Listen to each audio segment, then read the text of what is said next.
Hola amigos y amigas, tengan una cordial bienvenida a Blooming Latinoamérica. Recuerden que tenemos una serie hablando sobre la revictimización.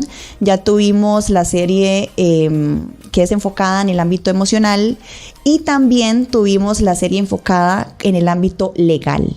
Pero bueno, esto es algo nuevo que queremos implementar y estamos también formando parte de una voz muy necesaria para las familias que han vivido en carne propia lo que es un feminicidio, un femicidio, lo que han vivido también en carne propia lo que es violencia vicaria. Y para eso hoy tenemos el honor de contar con un exponente, con una voz que tiene muchos años, alrededor de 4 años de estar esperando justicia. Y estamos hablando sobre el caso de Fernanda y Raisha, y él es justamente el hermano y el tío de estas 2 mujeres que pues ya no nos acompañan en el plano físico, pero sí en el plano espiritual, y para eso tenemos acá en nuestro set, y con mucho honor de verdad, Javier Sánchez, gracias por acompañarnos hoy acá para hablar de esto tan importante y dar inicio a este nuevo método. Javi, muchísimas gracias por estar acá. Muchísimas gracias, más bien a ustedes por extender la invitación hacia mi persona. Gracias por tener siempre viva la memoria de Fernanda y Raisha. Hoy precisamente estamos a 1400 días, prácticamente 2 meses de que se cumplan 4 años del violento incidente que lastimosamente cobra como femicidio la vida de mi hermana y de mi sobrina. Javi, creo que sos un ejemplo de perseverancia, un ejemplo de fortaleza.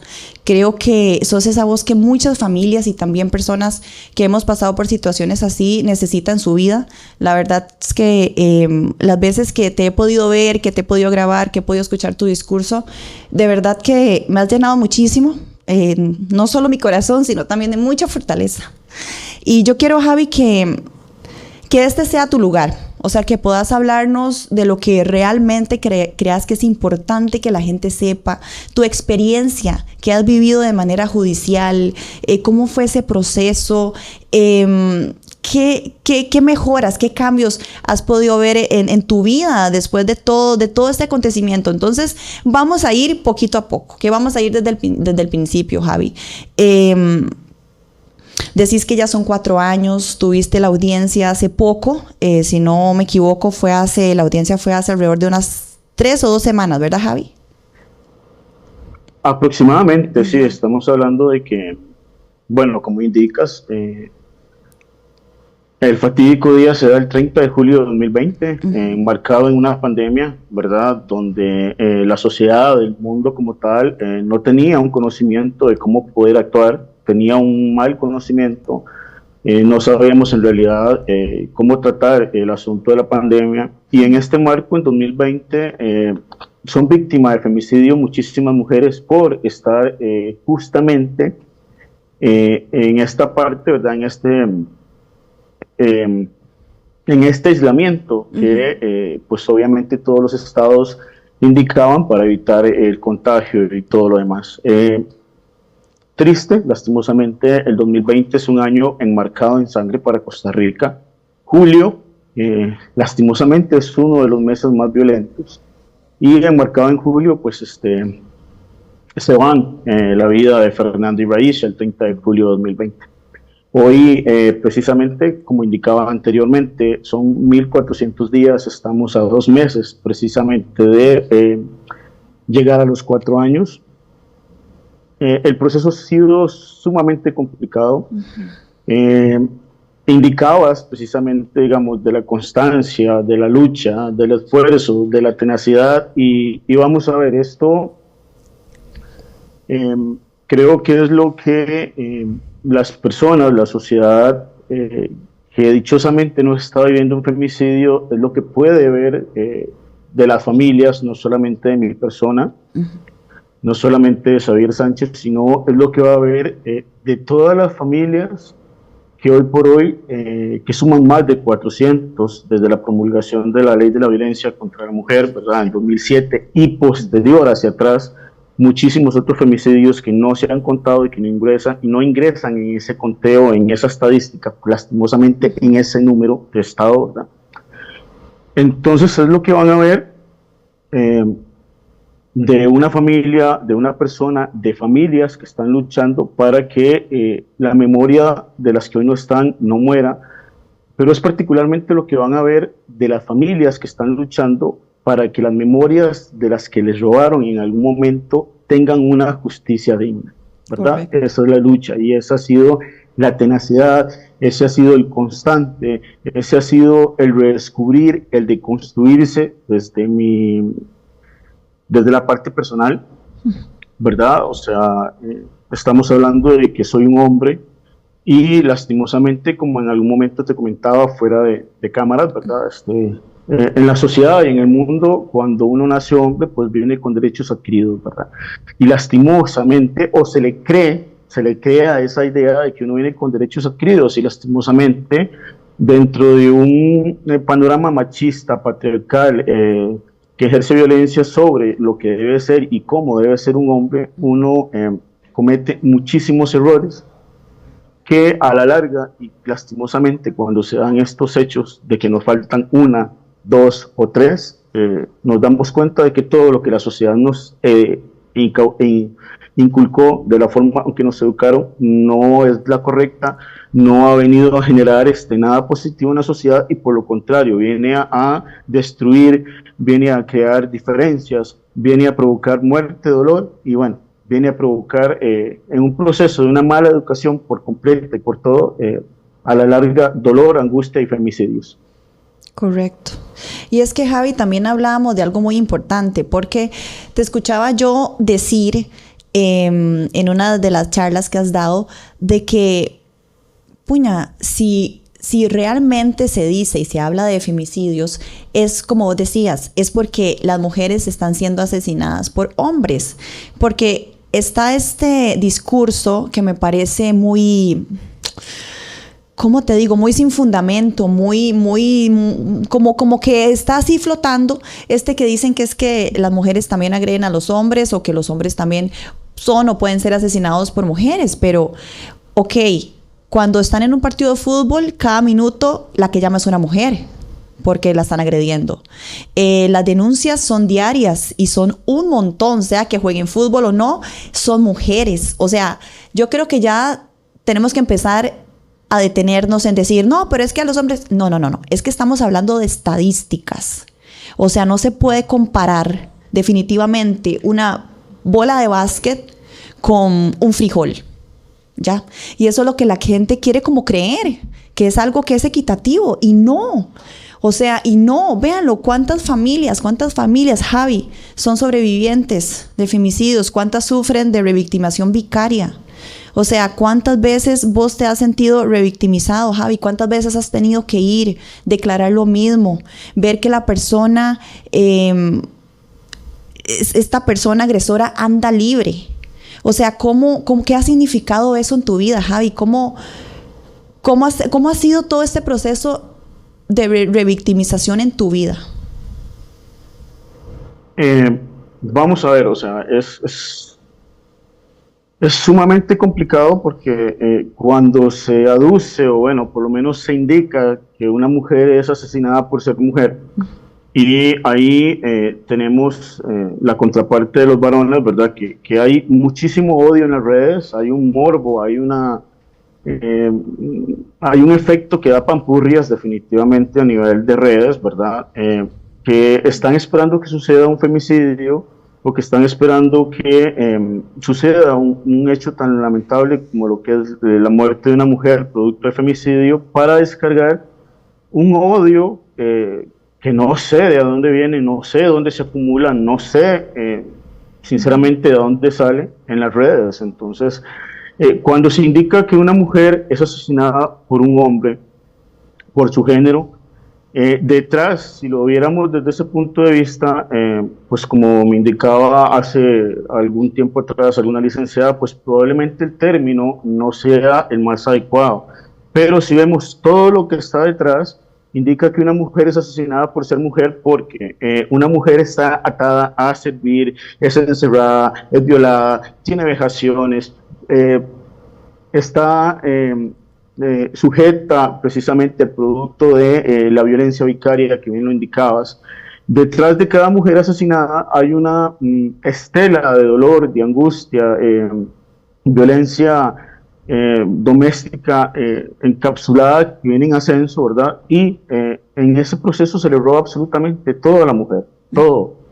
Se le roba la libertad, incluso hasta la opción de poder, de cómo poder cortarse el pelo, la opción de poder buscar un credo, la opción de poder tener su trabajo. Se le roba absolutamente todo. Y en este ascenso de violencia doméstica, al robarle todo, absolutamente todo, y al considerarse como un objeto, lo último que se le quita precisamente es la vida. Ahí es donde cae el asunto de a las mujeres las matan por ser mujeres, porque como ya es un objeto para el hombre, ya no está la opción de poder manipular más allá. Lo último que tiene para poder saciar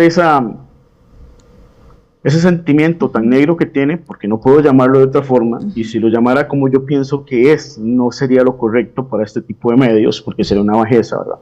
Pero es ahí cuando este sentimiento tan negro que tiene culmina y se siente satisfecho al terminar con la vida de una mujer que él considera precisamente que es un objeto. Entonces, cada vez que se da esto, utilizamos este término, ¿verdad? Y vemos precisamente la violencia, particularmente de los hombres, donde indican lo que vos mencionabas con anterioridad, ¿verdad? O sea, que a los hombres también los matan, que a los hombres también los acribillan y los asesinan, sí, pero los acribillan y los asesinan de otras formas, se acribillan probablemente tal vez dentro de otras condiciones, no tienen detrás de ellos una estela de violencia ascendente, o sea, no es equiparable. Y los asesinatos de hombres, que si bien es cierto, según las estadísticas, son más que el de las mujeres, no tienen ningún objeto de comparación, porque lastimosamente las mujeres están muriendo por no hacerle caso a los hombres, por no servirles y por simple y sencillamente considerarlas como un objeto. Entonces, cuando ya yo no puedo manipular más, simple y sencillamente le quito la vida porque ya para mí no tiene ningún valor. Correcto. Sí, definitivamente. Y es que ahora fuera de cámaras, hablando con Javi, él me decía algo que al menos yo, pues, una se lo imagina, ¿no? Porque pues vivimos en este país y sabemos cómo son las diferentes vidas, ya sea la rural o la vida urbana, pero vos fuiste muy claro en decirme, se viven totalmente dos realidades para las mujeres. Y yo quisiera que nos contaras un poco sobre esas diferencias de realidades que tal vez aquí, aunque sí lo vivimos, ¿verdad? Tenemos tal vez, no sé, tal vez tenemos la oportunidad de abrir un poco más la mente o de tal vez de creer que sí podemos salir de ahí porque a lo mejor ya aquí hay más oportunidades de trabajo. No sé, Javi. Entonces yo quiero que vos también le expliques a la gente esas realidades de la mujer en la parte rural. Claro, o sea, y lo vemos incluso reflejado en este mes, que es un mes sumamente doloso, de mucha sangre. O sea, estamos solamente en este mes que está culminando, tenemos la confirmación de 4 femicidios complicadísimos. De estos 4, creo que solo uno confirmado, que es el de Doña Emilce, es el que pertenecía a una zona rural. A través de la historia, y no solamente porque yo lo diga, sino porque hay estudios que confirman, ¿verdad?, que los casos de femicidio, y no quiero llamarlos casos, creo que hay que lastimosamente, con el dolor del alma, hay que decir los femicidios que suceden en las zonas rurales, ¿verdad? No caer en esta parte del clasismo, porque en realidad creo que hay que llamarlo como son, femicidios. Los femicidios que suceden en las zonas rurales no tienen la mayor el mayor nivel de exponencial, ¿verdad? Sí, no se ven reflejados. Exacto, en alguna medida también. Vamos a ver, Fernanda y Raíssa son un caso de la zona de Los Santos, de San Pablo de León Cortés. A través de la historia no es el único caso que ha sucedido en San Pablo de León Cortés. Yo he venido insistiendo que en San Pablo de León Cortés hay que buscar alguna medida para poder llegar a toda la población en total, y esto específicamente en la educación, para poder generar algo que nos garantice seguridad con respecto a la violencia de género. ¿Por qué? Porque cada 2 años, desde 2018, vienen sucediendo femicidios en San Pablo de León Cortés. O sea, el 6 de diciembre de 2018 mueren una madre y una hija, algo semejante a Fernanda y Raisha, por 11 balazos en la espalda, femicidio. Gerardita y Génesis, madre e hija, 53, 13 años. 2 años después, a muy poca distancia, unos 7 kilómetros de donde vivía mi hermana, a donde sucedió este primer caso de femicidio, 2 años exactos, más o menos, sucede el doble femicidio y un perfil muy semejante, relativamente igual, madre e hija. O sea, es el asesinato de mi hermana y de mi sobrina, 31 años cumplidos y 12 años. Y en septiembre de 2023 tenemos otro nuevo femicidio, ¿verdad? Que es doña Emilia Fallas, que es un caso que está en proceso de investigación. Esto es muy importante acotarlo, ¿verdad? Pero bueno, para fines es prácticamente un femicidio, está en proceso de investigación. Y vamos a ver, son 3 casos de zonas rurales que no han trascendido. Estoy consciente que el de Fernanda y Raisha ha trascendido desde la lucha que se ha dado, desde sacarlo de ese lugar en medio de casos de la zona GAN que estaban sucediendo en ese momento, ¿verdad? Tenemos, para cuando sucede el femicidio de mi hermana y de mi sobrina, teníamos a doña Yendri y a doña Patricia luchando por las memorias tanto de Allison como de Luani, ¿verdad? Donde la dignidad de ellas, lastimosamente, pasó a ser la prioridad, y la gente, sin escarnio alguno, dijo barbaridades. Un caso terrible de revictimización. Exacto. El odio ese que se casilla ahí, que es el que yo te digo, ¿verdad?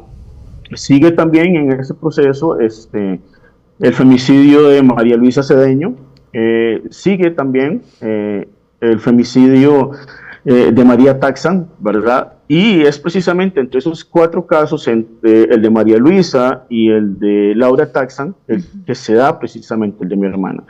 De estos 4 femicidios anteriores, por ser zona GAM y todo lo demás, y por ser mediáticos, la gente conocía, la gente sabía, la gente estaba pendiente de qué era lo que se estaba sucediendo, ¿verdad? En buena o mala acción, el periodismo estaba ahí sujeto a lo que pudiese pasar, y bueno, todo este tipo de cosas genera una presión precisamente de las arcas del Estado en la parte judicial, que a la larga suman. Toda la lucha que sea precisamente a favor de los femicidios, aunque quieran invisibilizarla, la lucha de las colectivas, la lucha de las familias, la presión en redes y otros factores más suman. Las personas en ese momento en el país conocían precisamente de estos 4 casos, pero el caso de un doble femicidio de una niña de 12 años, de una madre de 31 años que se había dado en la zona de Los Santos, se le dio, si acaso, una cobertura a nivel de televisión y no fue importante. Tampoco era importante entonces, por recursos y por otro tipo de cosas que no tienen la zona GAM. Con respecto a la parte judicial, no hay recursos, el proceso de investigación era un poco caótico, estábamos en pandemia, nadie quería, exponer su vida con respecto a los peritajes, con respecto a la recolección de muestras, con respecto a un montón de cosas que a la larga son importantes, ¿verdad? Claro. Y esto viene a indicar que se deja de lado y se minimizan los femicidios que ocurren en las zonas rurales a los femicidios que ocurren en la zona GAM. ¿Por qué? Porque hay más recursos en la zona GAM, porque hay más facilidades incluso para los medios de desplazarse, estamos de acuerdo, porque hay más capacidad a nivel exponencial con respecto a que sea un caso mediático el de la zona GAM, pero los casos de las zonas rurales se quedan atascados. Y es aquí donde yo siempre he dicho, yo sé que por el caso de mi hermana y sobrina, que hoy muchísimas personas, si no es prácticamente que el país conoce, que es lo que ha sucedido, esta lucha que se ha dado y todo lo demás, por uno que se ha visibilizado, que es el de mi hermana, hay más de 20 casos, muy probablemente en este momento, en las zonas rurales, a los cuales no se le ha dado atención, que han pasado por decirlo de alguna forma, sin pena ni gloria, a los cuales lastimosamente no se les está dando el seguimiento adecuado, no sabemos cómo están, no sabemos en qué proceso, en qué parte del proceso judicial están, no sabemos si en realidad sigue un proceso de investigación. O sea, son 2 realidades completamente diferentes, y esto, te decía, hay estudios, lo sustenta por ejemplo los estudios de la doctora Mariana R. Mora, ¿verdad? Cuya cartografía la pueden encontrar directamente en internet, digitando así, y cuyos estudios arrojan que precisamente, o sea, son dos realidades completamente para femicidios ocurridos tanto en la zona rural como en la zona GAM. Qué interesante, Javi. Vamos a pasar el nombre de ella también acá por la pantalla para que ustedes puedan dirigirse, como dice Javi, y poder realmente conocer sobre estas realidades. Javi, porque, bueno, me imagino que vos viviste todo este camino, ¿verdad? Desde el inicio de tu hermana y tu sobrina con esta persona perpetuadora que, como decís, estaba en el COVID con ella. O sea, pasaron toda la pandemia, que esta era una problemática enorme porque convivían día y noche, Javi. O sea, las mujeres estaban con su agresor en la casa día y noche. Un lugar donde se suponía que íbamos a estar seguras. Y es cuando es en el marco de COVID y de todo esto que se dan esta gran cantidad de agresiones en casas. Y esto fue lo que, bueno, desafortunadamente pasó con tu hermana y con tu sobrina. ¿Vos sí viviste todo esto con ella? ¿Sí sabían? O sea, sí sospechaban algo, sí veían este tipo de actitudes. ¿Cómo fue esto, Javi? ¿Cómo lo viviste? Vamos a ver, cuando sucede un femicidio, ¿verdad? Los primeros culpables siempre van a ser la familia.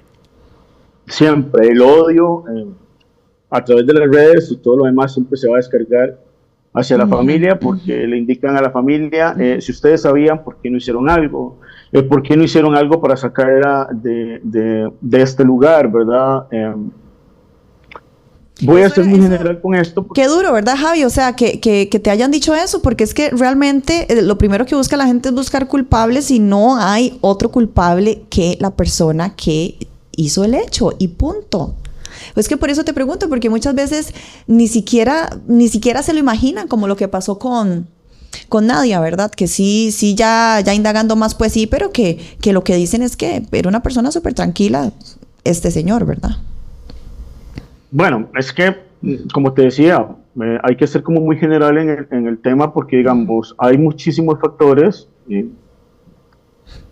que vos ves, digamos, que no están bien, que se han normalizado, ¿verdad? O sea, hay muchísimas cosas, la violencia tiene muchísimas caras y lastimosamente las normalizamos. Hay comentarios que no debieran decirse y que los utilizamos muy frecuentemente, a veces un machismo tácito en ambos géneros, ¿verdad? Por eso yo he evocado precisamente siempre, desde la lucha de Fernanda y Raisha, a educar más y mejor, porque si educáramos más y mejor, empezando por educarnos nosotros, muy probablemente, es casi que un porcentaje muy alto de que vamos a tener futuras generaciones con una merma de un machismo amplio, ¿verdad? O sea, no van a ser como somos lastimosamente estas generaciones que estamos, pues, en alguna medida recogiendo parte de lo que sembramos, ¿verdad? Entonces, cuando hay una relación de violencia de género, muchas veces se da a puerta cerrada, o sea, lo que sucede no trasciende. ¿Por qué? Porque la mujer tiene miedo, está siendo violentada a nivel de violencia vicaria, como indicabas, ¿verdad? O sea, hay muchísimos factores que no le permiten en ese momento poder tomar la decisión de poder alejarse. A veces se aíslan, Javi, sí, a veces la misma persona hace que su pareja se aísle de sus amistades, de su familia, de muchas cosas más, porque evidentemente no le interesa de que nadie se dé cuenta de lo que pasa en su casa, ¿verdad? No, y son factores, o sea, eso es uno de los tantos factores que hay cuando hay violencia, ¿verdad?, de este tipo, o sea, cuando hay violencia de género, el aislar a la persona, el inducirla a una locura, X o Y, ¿verdad? O sea, el tipo siempre va a decir que la persona está loca, que no está en sus cabales, a hacerle daño con los hijos, a minimizarla a nivel económico, o sea, todo este tipo de cosas y que uno puede, digamos, ver o no ver en algún momento, están presentes y por más que uno hubiese querido, digamos, hacer algo, había algo más allá dentro de todas las mujeres que han tenido, digamos, que han sufrido de femicidio, había algo más allá que no les permitió tomar la decisión definitiva de alejarse. Una de esas tantas muy probablemente fue el utilizar la violencia vicaria e indicar que si ella pues los deja, la van a matar o van a matar a sus hijos. Entonces, no hay nada más sagrado para una madre que sus hijos, ¿verdad? Correcto. Sí, es lo que la Entonces, gente... que te decía que hay mucha gente que no entiende eso. O sea, hay mucha gente que no entiende el ciclo de violencia. Hay mucha gente que lo primero que dice es simplemente, de ahí es que nadie la tenía o nadie lo tenía. Y no, es que no es así de fácil. O sea, como vos decís, la manipulación llega a extremos increíbles. La violencia también psicológica. O sea, la gente piensa que solo es física, pero ¿cuántas veces le dice a una persona que no puede hasta que esa persona se la llegue a creer, ¿verdad? Entonces, yo creo que antes de hablar, antes de revictimizar, de verdad que mejor es guardarse sus comentarios y ver más allá, ¿verdad, Javi? O sea, ver que todo es un ciclo y no es tan fácil. Y aquí la única persona que tiene la culpabilidad y de la única que hay que someterle al montón de cuestionamientos es sin duda la persona que debería estar pagando en este momento. Javi, sí, yo tengo... Eso es un hecho. Sí, dime, adelante. Es un hecho que pues obviamente el único responsable pues es la persona que toma la decisión de acabar con la vida de las nuestras. También es un hecho que pues bueno, el Estado en alguna medida tiene muchísima responsabilidad en lo que acontece, ¿verdad? Sí. La falta de acompañamiento, la falta de acciones, Quisiera que habláramos de eso, Javi. Sí, quisiéramos que nos pudiéramos centrar también en esto tan importante de tu proceso. Sí, no, la falta vamos a ver, la falta en muchas instituciones de un poco de humanidad. No sé si la idea queda un poco clara, ¿verdad? Pero digamos... hay muchas instituciones que deberían estar vinculadas, ¿verdad? Máxime cuando hay hijos, estamos hablando del PANI, del INAMU, de instituciones de bien social, otro tipo de instituciones que son parte del Estado. Esto digo, el Estado tiene en alguna medida peso de todo lo que sucede, porque cuando una mujer es agredida, por algún motivo si toma la decisión de dirigirse, o sea, aclaremos que en la mayor parte de los casos la mujer es dependiente, ¿verdad? No hay un salario, no tiene un trabajo, no tiene, o sea, si parte del asunto es si yo lo dejo, ¿cómo voy a vivir? ¿Dónde voy a ir a tratar de estar, ¿verdad? A pesar de que la familia pues esté ahí, hay veces en que las condiciones de la familia no es lo más adecuado. Entonces, digamos, no hay instituciones que generen un seguimiento y una ayuda inmediata para que la persona se pueda alejar de esta madeja, que a la larga pues muy probablemente le va a costar la vida, ¿verdad? Aparte de eso, hablemos muy puntualmente de lo que es la educación en las infancias de primera instancia, ¿verdad? O sea, tenemos que hablar de una educación integral en todo el sentido, completo, abarcando desde la educación, como te decía anteriormente, de nosotros como padres, hasta nuestros hijos y posteriormente pues las instituciones implicadas en poder dar la educación adecuada, escuelas, colegios, inclusive universidades y instituciones del Estado. Cuando tengamos una educación integral y por completo, yo te aseguro a un 100% que el panorama va a tener un cambio significativo. Yo no puedo decir que vayamos a erradicar pues, por completo los femicidios. Quisiera en realidad decir sí, a raíz de todo este movimiento podríamos lograr erradicarlos, pero bueno, lastimosamente no es así, pero sí podríamos mermar y podríamos tener una sociedad más educada con respecto a violencia de género, ¿verdad? O sea, educar para una igualdad y una equidad adecuada. Javi, y a veces lo más contradictorio es que Costa Rica forma parte de convenios y también de tratados internacionales como la CEDAW, también el Belén do Pará, que son totalmente en pro a la mujer y a romper estos estereotipos, y también sanciona a lo que son jueces, abogados, Estado, todo lo que es el proceso judicial que mete lo que es la violencia de género, o sea, lo que mete estereotipos, lo que estamos hablando ahorita, revictimización, ver cómo hago para culpar a la víctima, ver cómo hago para culpar a los familiares, o sea, ver cómo hago para culpar a quien sea. por estereotipos de género. Y yo digo, Javi, ¿cómo es posible que nosotros en este momento estemos luchando porque esto se haga realidad si son tratados y convenios que se vienen, que están aquí desde hace montones de años? Entonces, definitivamente estamos amparados en estos convenios, en estos tratados, y definitivamente tenemos que seguir alzando la voz para que se hagan realidad y se respeten. Porque, Javi, de verdad que hay muchos casos que han sido ganados gracias a estos tratados, y son herramientas y leyes que nosotros tenemos para nuestro servicio.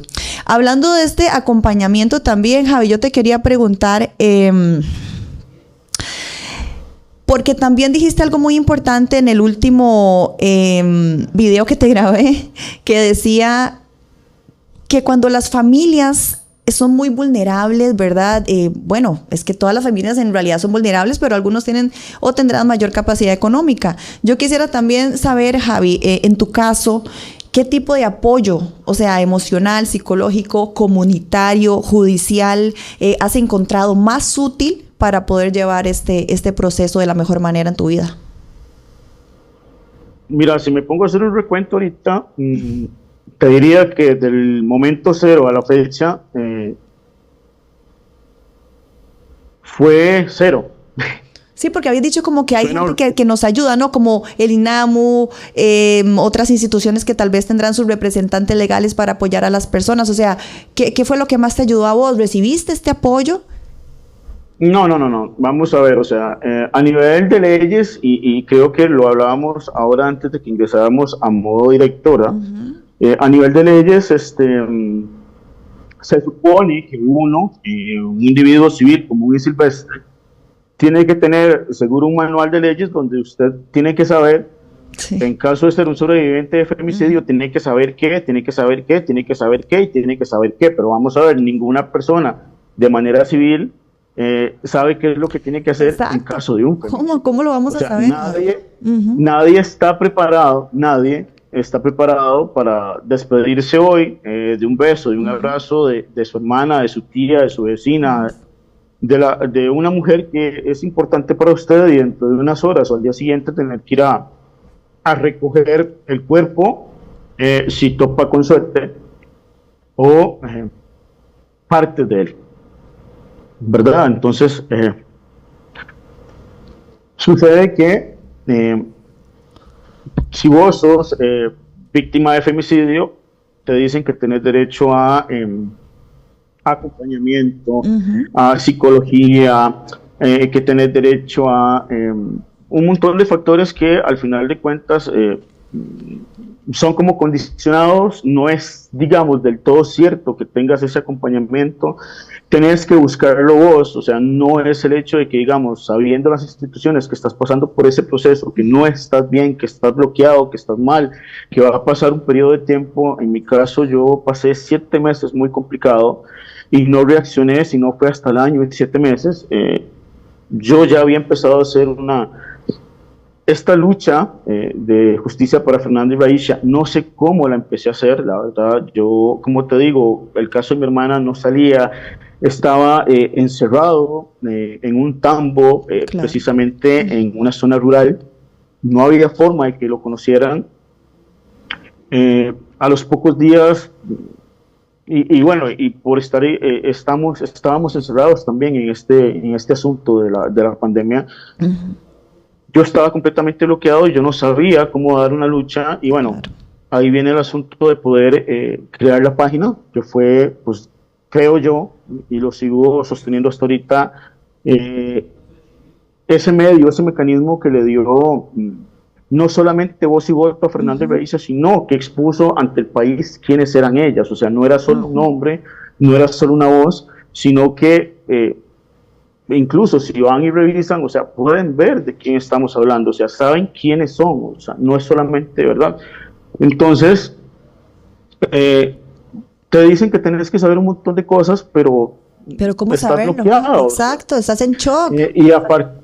Y aparte de eso, digamos, las instituciones no son dignas de irte a buscar, no son dignas de tratar de acercarse a la familia para cuando, pues, yo estaba en este proceso.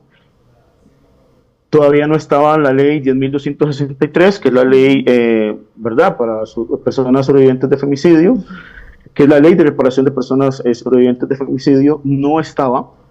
Y aún hoy estando, digamos, es como, la ley es muy completa, pero las instituciones son muy escuetas. Entonces, en lo puntual, por lo menos para mí, yo no tuve una ayuda psicológica, yo no tuve el acercamiento de las instituciones, yo no tuve, digamos, algún apoyo emocional, y hasta la fecha, pues no lo tengo a nivel de institucionalidad, lo tengo a nivel de colectivas, lo tengo a nivel de personas que han que se han acercado a mi lucha, a mi marcha, a mi constante gritar, a mi constante vivir, lo tengo por ese lado. Aún siendo víctima y estando una ley, no lo tengo por la ley, porque la ley, pues obviamente ampara al núcleo más cercano. Mi hermana no dejó hijos, no había una persona dependiente de mi hermana que viviera con ella. La persona que estuvo dependiente de mi hermana fallece 2 meses y unos días antes de que asesinaran a mi hermana y a mi sobrina, que era pues mi abuelita de crianza, a la que yo le llamaba mamá. ¿Verdad? Entonces, en ese aspecto, pues no, o sea, y las instituciones pues nunca se acercaron, inclusive ni tan siquiera para la parte básica del proceso de investigación. O sea, probablemente hoy por hoy el PANI se haga presente dentro del proceso, ¿verdad? Porque ya es lo último y porque muy probablemente son citados, pero no porque estuvieran ahí en el proceso de investigación, no porque estuvieran ahí antes de que sucedieran los hechos, no porque estuvieron ahí para dar una mano a mi hermana y a mi sobrina cuando más la necesitaban.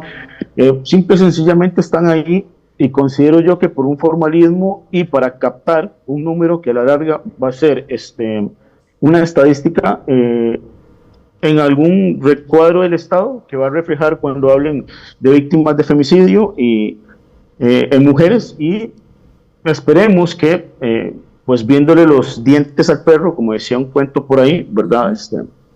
Sacando algo positivo de todo esto, muy probablemente salga alguna estadística con respecto a los femicidios en niñas en el país, que también es importante recalcar, porque mi sobrina era una niña, tenía 12 años. Una niña, Javi, fue algo, les invito a que, pues no le voy a preguntar esto a Javi por acá, yo creo que eso sería caer en la revictimización, pero sí sería bueno que si usted aún no conoce sobre este caso, vaya, indague, porque es desgarrador. Javi, quisiera que nos pasaras también, por favor, el dato de la página, justamente lo estaba viendo ahora también por internet. Yo lo voy a estar pasando también al frente de sus pantallas, pero para que Javi nos haga la invitación a esta página. Javi, además, ¿cómo nace esta iniciativa de la página? Porque bueno, es algo muy novedoso.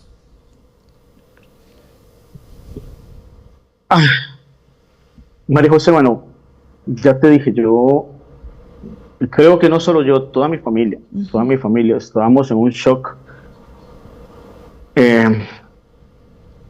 Estábamos en pandemia. ¿Verdad? Que la verdadera pandemia, como lo dice una diputada por ahí, la verdadera pandemia es precisamente los femicidios en la historia de la humanidad, ¿verdad?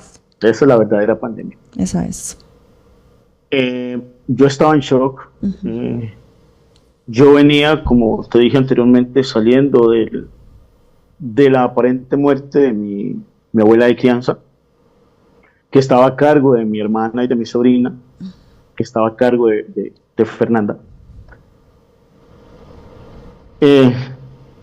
15 días muy complicados y digamos, estamos hablando de mi mamá, 2 meses y unos días no es suficiente tiempo para poder digerir un luto de una pérdida de una madre. ¿Verdad? Aclaremos que yo a mi abuelita la veía como mi mamá. Claro. Sucede luego esto y fue un golpe que ya yo, cuando a mí me comunican, pues yo caí desmayado cerca de mi casa, fue una vecina que me recogió porque yo no sabía qué era lo que estaba pasando. Yo no sabía cómo empezar a darle visibilidad, cómo hacer algo. Una voz, sí, yo no visibilidad, una voz, o sea, un rostro, porque digamos, yo sabía quiénes eran ellas, son personas que viven en mi corazón, en la constelación de mi universo, en mi corazón, pero yo no sabía cómo dentro de tanto femicidio que estaba ocurriendo en el país, tratar de, en alguna manera, con dignidad, que las personas supieran que por acá también habían cometido un acto atroz contra una madre y una hija. Para nadie es un secreto, digamos, que cuando suceden todo este tipo de cosas, bien o mal, ¿verdad? O las personas con una buena intención se acercan a uno y mira, te dicen, salió tal nota, uno no quiere ver notas, uno no quiere ver, no quiere ver nada, no quiere ver series, no quiere ver absolutamente nada, y pues bueno, parte de la lucha que se da con el conteo de los días es precisamente por el caso terrible que hay en México, ¿verdad? De esta mamá que al final también termina asesinada. En este momento te juro que la mente me da vueltas, pero trato de recordarme, pero son muchos datos como para recordarme, pero es parte, digamos, sale por ahí. A ella, del Estado en México, pues no la escuchó, al femicida lo dejaron en libertad, le habían matado a su hija, se la habían desmembrado, ella encontró huesos, hizo hasta lo posible por poder encontrarla. Ella se quedó con la hija de la hija asesinada. Y pues bueno, ¿verdad? Empezó con un conteo para saber cuánto iba a durar y en alguna medida restregarle al Estado, a las instituciones, a las personas pues, que tenían que estar también y que tienen que estar en alguna medida detrás de esto, restregarle la cantidad de días que en realidad se demora una familia en poder llegar a obtener justicia. Y eso, pues precisamente, digamos, yo no tenía un mecanismo, no había un medio de comunicación, todo era como muy limitante, ¿verdad? Entonces, surge de ahí, pues también el tomar el conteo con respecto a Raisha, precisamente por el mismo, o sea, por el mismo ejemplo, de mostrarle a la sociedad costarricense, de mostrarle al Estado, de indicarle, ¿verdad?, a todas las personas que están siguiendo, o sea, cuántos días nos cuestan a la familia poder darles una justicia digna a las memorias de las que nos roban, de las que nos asesinan vilmente, ¿verdad? Porque a las nuestras las matan en cuestión de 5 minutos, mucho 20 minutos. Nosotros nos despedimos de un ser por entero y completo y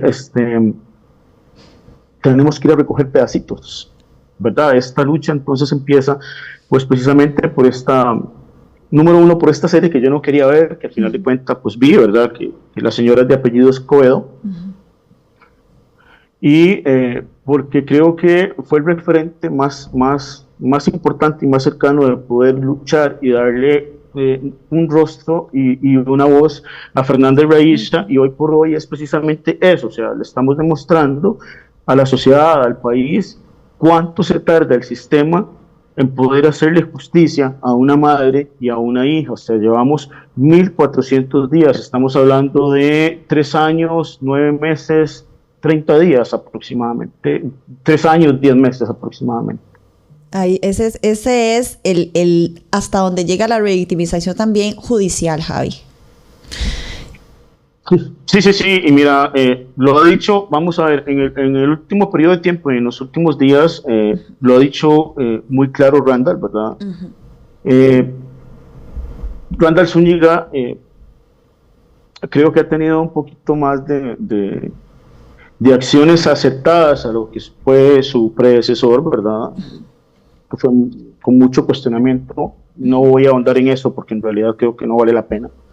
Pero sí Randall ha dicho que reconoce que el sistema judicial de nuestro país necesita una intervención próxima, necesita una intervención rápida, lo más pronto posible, porque el sistema judicial tiene muchísimos fallos y no es el adecuado para poder, en los casos de femicidio, dar una resolución, una respuesta lo más pronto posible.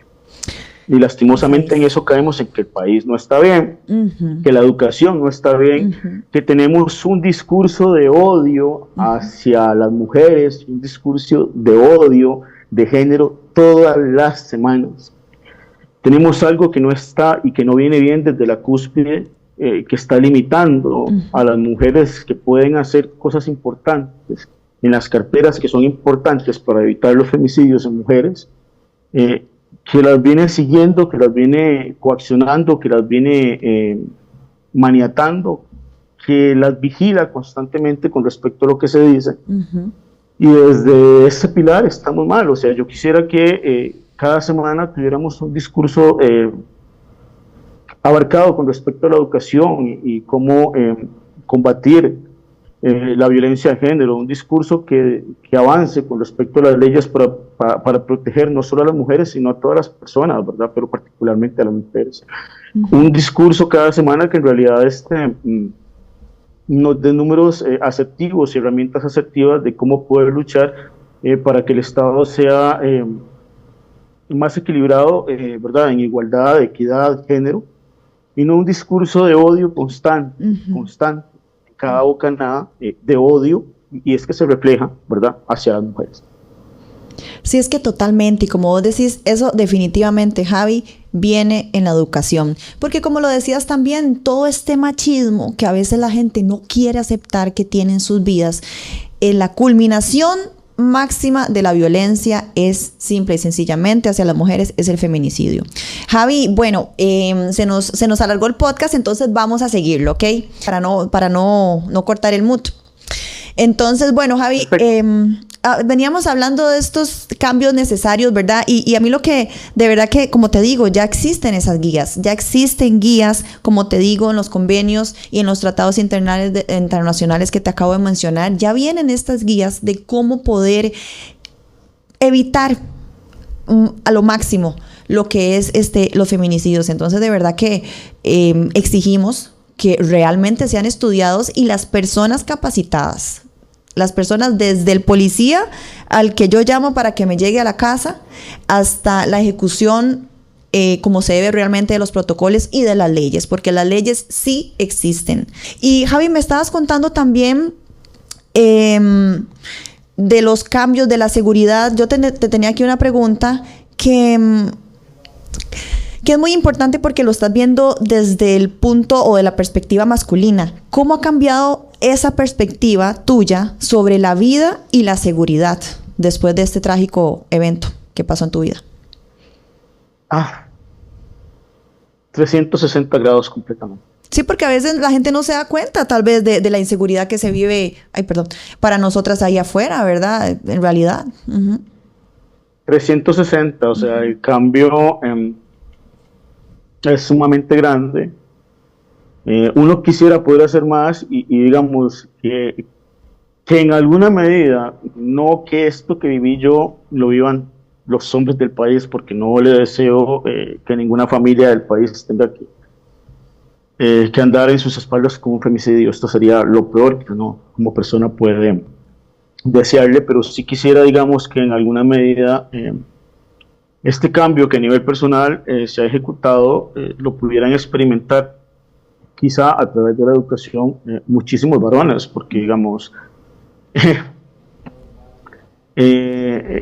creo que lo mencionan muchas personas, a veces en el ámbito de trabajo se dan chistes o cosas, ¿verdad? Que esos chistes van contra, vamos a ver, con la condición de la mujer, con respecto a su cualidad, su físico, su manera, su forma de expresarse, su forma de vestirse, ¿verdad? O sea, todo eso, a partir de que sucede, pues es un cambio grandísimo, ¿verdad? Muy, muy enorme.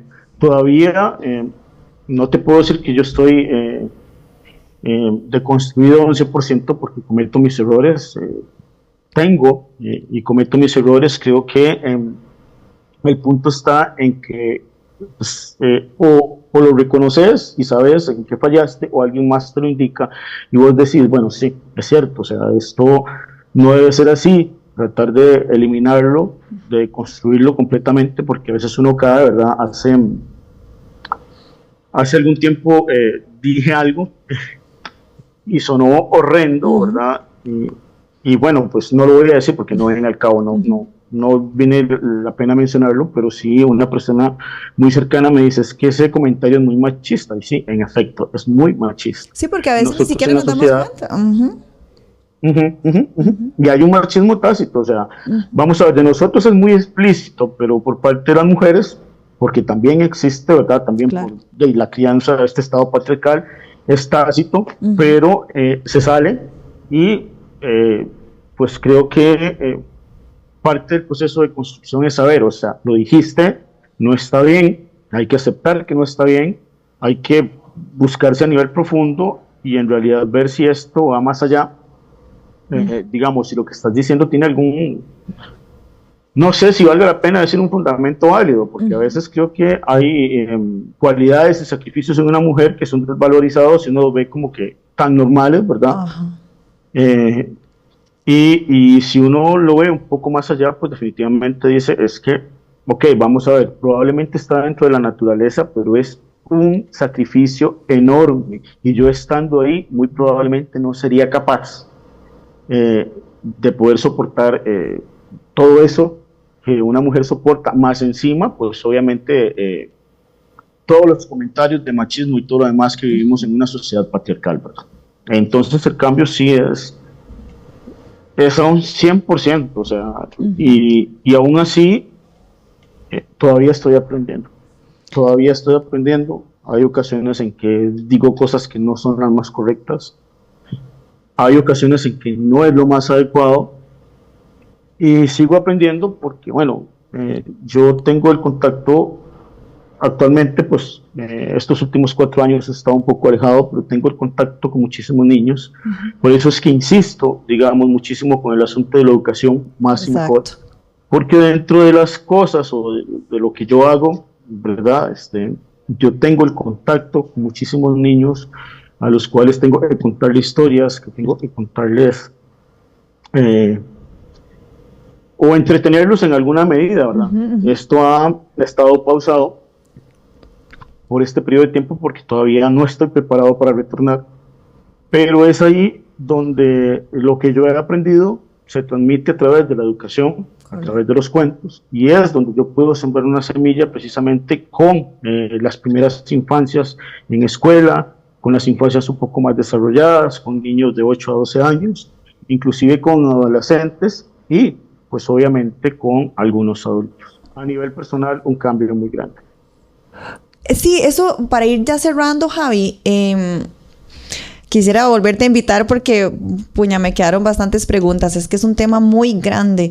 Yo sé que después de esto tuviste un cambio totalmente, no hay ni que preguntarlo.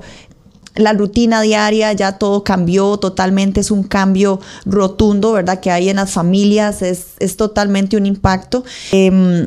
Quería preguntarte justamente de esto que estás haciendo ahorita. ¿Estás trabajando entonces con esta población para reeducarles o qué es lo que estás haciendo en este momento? No, te comentaba, yo soy cuentacuentos, ¿verdad? Ok, claro. Algunas personas dirán que es un hobby, algunas pues nosotros que ejercemos la presión lo vemos como un trabajo. Claro. Lo que pasa es que, digamos, desde que sucedió lo que ha pasado, pues yo no me siento fortalecido, porque eso estoy con un proceso judicial a cuestas, ¿verdad? Claro. La justicia de Fernanda Ibrahim no ha llegado y yo creo que hasta que no llegue, creo que yo no voy a poder tener un tiempo para desintoxicarme, hacer una catarsis completa y volver a empezar.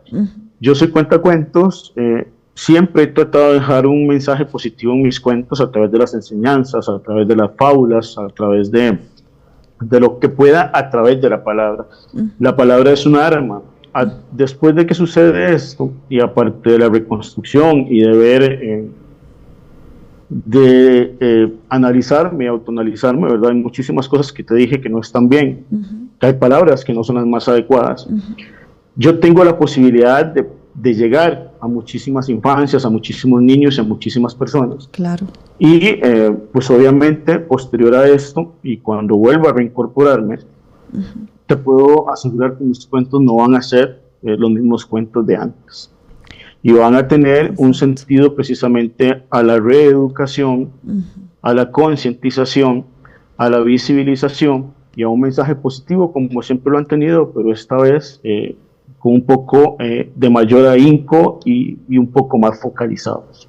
Ahí es, Javi, ahí es el punto. Definitivamente creo que ahí es donde se tiene que iniciar. Desde que estamos pequeñitos y pequeñitas, porque de ahí, como vos decías también fuera de cámara, lo que veo en la casa, lo que veo de pequeñitas, de pequeñitos, lo que voy aprendiendo, ahí está el punto. Javi, también quisiera como, no sé, hay muchas familias, como dijiste, que están pasando por estas situaciones. Yo quisiera que le pudieras, no sé, tal vez desde tu perspectiva, mandar un mensaje para esas personas que están pasando por algo similar, por ejemplo, los casos que se han dado últimamente. ¿Qué consejo le darías a estas personas que están pasando o que ya atravesaron una situación como la tuya? Primero que nada, es muy importante, o sea, hay aprobada, ¿verdad?, la ley para familias sobrevivientes de femicidio, la ley de reparación. Entonces, para que lo conozcamos todos, pero particularmente si este mensaje llega a las familias, sepan que dentro del proceso judicial nosotros necesitamos un abogado penalista, ¿verdad? No es cualquier abogado, que lastimosamente el monto que puede cobrar un abogado penalista es exacerbado y lastimosamente no lo podemos pagar. Entonces la ley 10263, que es la ley de reparación, contempla el punto del acompañamiento desde el momento cero en que sucede el femicidio, el acompañamiento legal a las familias víctimas de femicidio. Entonces, si hay alguna familia en este momento que es víctima de femicidio, que no tiene la representación legal adecuada, por favor, diríjanse, llamen, envíen un correo directamente al INAMU, porque el INAMU es el gestor de la ley y es el que tiene que asignarles un abogado penalista gratuito, que es el que los va a acompañar desde este momento hasta el último momento en el que se realice el debate público y se dicte una sentencia. El Estado no va a cobrar absolutamente nada por la representación. Y antes de que caigan en palabras o en buenas acciones que al final terminan siendo no las más adecuadas de alguna persona que quiera ayudar, por favor diríjanse a cualquier instancia del INAMU para que sean atendidos y se les pueda asignar a través de ellos y bajo el amparo de la ley 10263 el acompañamiento legal que necesitan. Ya un mensaje un poco más del amor, de la sororidad, de la humanidad, ¿verdad? Un abrazo enorme, fuertísimo, de corazón a corazón a través del tiempo. Muy probablemente no nos conozcamos. A mí, quizá, me han visto a través de las pantallas. Entonces, un abrazo enorme, fuertísimo, de corazón a corazón, de alma a alma. Créanme que yo sé, por partida doble y casi triple, lo que significan estas pérdidas, lo que significa llorar por dentro, ¿verdad? De lo que significa tener que respirar y que eso duela. Entonces, de lo que significa tener que abrir el portillo del corazón para ver esa constelación de estrellas y ver esas que brillan un poco más, que son las que nos robaron. Entonces, un abrazo enorme, fuertísimo en este trayecto.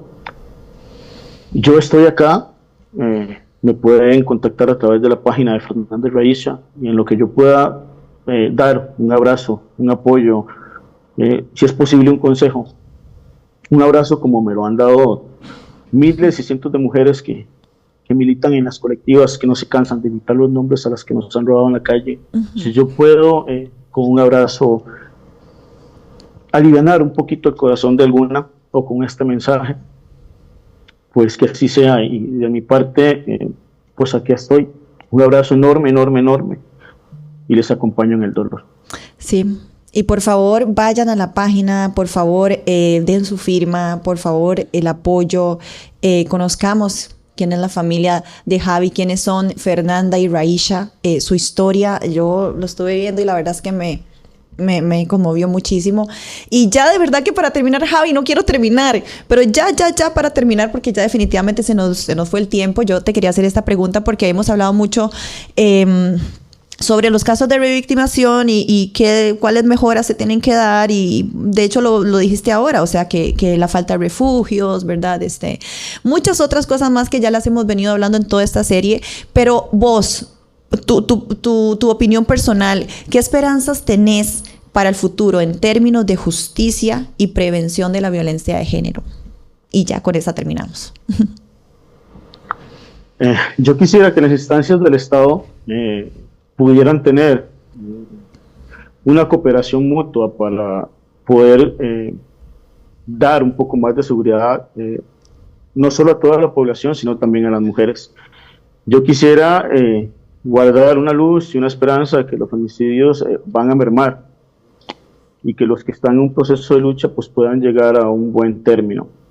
Pero también es importante desde el proceso de educación implementar un plan sí o sí dentro del sistema educativo que permita que el paso para poder obtener una educación en la equidad y en género sea más fluida, que haya, que se respeten los reglamentos, como lo bien lo decías, los convenios con respecto a la Convención Belén do Pará, que exige que hayan lineamientos establecidos, ¿verdad? O sea, yo quisiera que haya un plan de educación amplio y con mejor calidad que llegue a todas las personas, a todas las instituciones, por completo a la institucionalidad, para que se pueda abarcar de una manera mejor el tema de género y equidad, particularmente la violencia de género y los femicidios, y que los hombres seamos más empáticos. Totalmente. Javi, de verdad que nosotras, bueno, Ana, que sí ha tenido la oportunidad de ya tener un contacto más directo con vos y mucho más alargado, pues, y yo sé que todas las que te conocemos te admiramos, estamos con vos, te apoyamos. Para toda esa gente, ¿verdad?, que tal vez dice, ay, es que esta gente no se cansa. Pues no nos vamos a cansar, y tampoco nos vamos a cansar de pedir justicia para Fernanda y Raisha, para que su familia, para que Javi puedan tener este luto, porque ¿cómo le voy a preguntar yo a Javi cómo ha vivido su luto si no lo ha podido vivir dignamente como se debe, porque todavía no ha tenido justicia? Entonces, Javi, aquí vamos a estar con vos en el momento que necesites algo de Blooming, de nuestro equipo. Aquí estamos en el momento que necesitas alzar la voz, que quieras venir aquí a hablar con nosotras, a mandarnos un comunicado, cualquier cosa, de verdad que contá con nosotras. Estamos con vos, vamos a estar siempre pendientes, y de verdad que no vamos a estar tranquilas tampoco hasta que se haga justicia. Una vez más, muchísimas gracias por acompañarnos, pues de esto nuevo, de esto innovador que hicimos acá en Blooming, que fue invitarte hoy como testigo, Javi. Yo guardo un cariño muy grande, ¿verdad? Entonces creo que esto va para todas las colectivas, independientemente del nombre que carguen en su espalda. La lucha de estas mujeres incesantes, ¿verdad?, que toman en su voz la voz de todas las que nos han robado, más de 400, ¿verdad? Muchísimas más. Muchísimas más familias que también están sufriendo la pérdida de sus mujeres. Entonces, mi agradecimiento siempre a todas las chicas de las colectivas.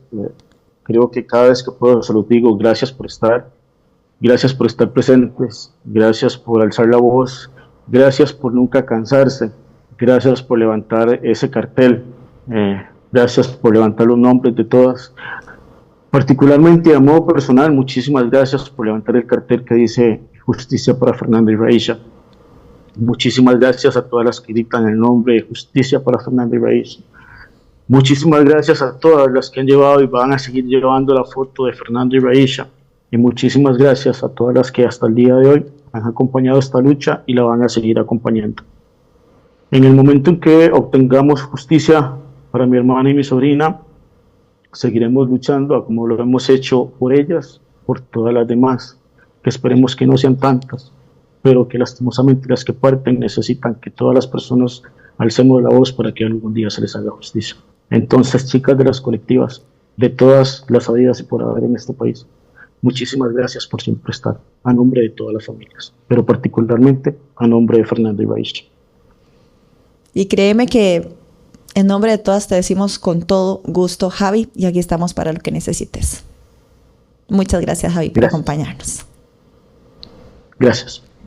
Hasta luego, Javi. Gracias. Bueno, muy bien.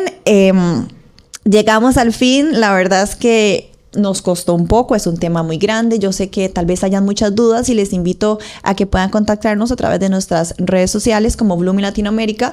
Igualmente, inmediatamente por acá está también la cajita de comentarios en donde pueden preguntarle lo que quieran a Javi, darle su apoyo. Recuerden que pueden visitar la página, se los digo otra vez más, recolectemos esas firmas. Tenemos que alzar la voz, tenemos que seguir haciendo. Me parece increíble que haya que hacer algo mediático para que sea una pronta solución.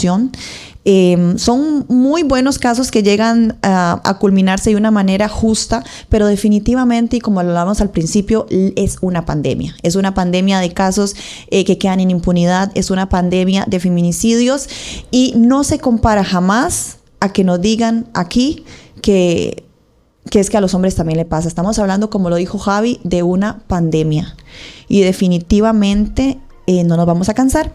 Les agradezco muchísimo por estar acá, por acompañarnos. Esperamos poder tener aquí la voz de otras muchas personas y tener su testimonio y en carne propia para que pues el mensaje sea más claro y más directo. Yo creo que si vivimos y humanizamos estos casos, definitivamente vamos a ser personas más empáticas y vamos a dejar de lado la revictimización. Muchísimas gracias por acompañarnos. Esto es Blooming Latinoamérica de FEPSO Producciones y nos vemos en el siguiente podcast. Chao.